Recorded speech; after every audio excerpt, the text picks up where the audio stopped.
أعوذ بالله من الشيطان الرجيم بسم الله الرحمن الرحيم दरूद के बाद की दुआ अल्लाहुम्मा इन्नी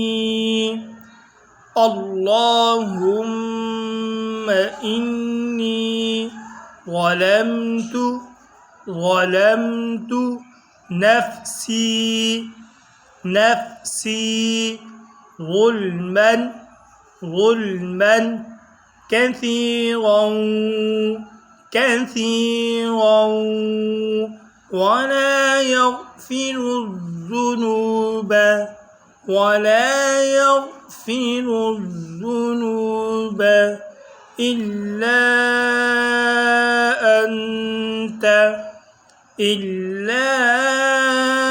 أنت فاغفر لي مغفرة من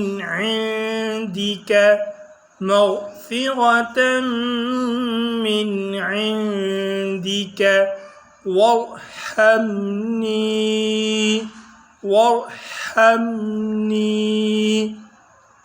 إنك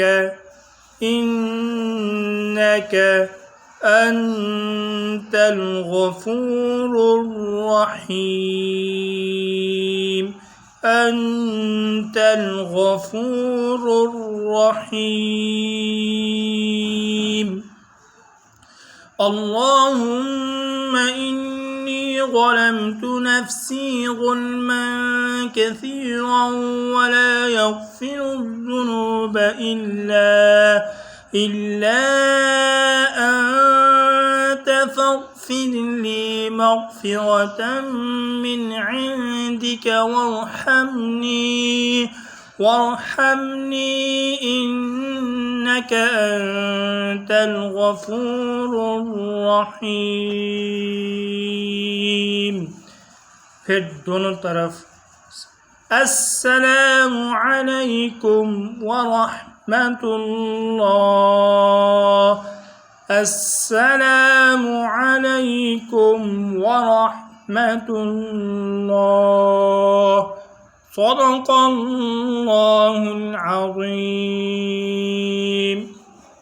माशाल्लाह से आज हमारा नमाज का सबक कंप्लीट हो चुका है।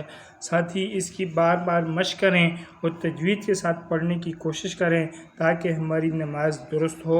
और अगर आपको हमारी वीडियोस अच्छी लगती है तो लाजमी चैनल को सब्सक्राइब करें। अल्लाह ताला आप सब की परेशानियों को दूर फरमाए, अल्लाह ताला आप सब की मुश्किलात को दूर फरमाए। अस्सलामु अलैकुम व रहमतुल्लाहि व बरकातुहू।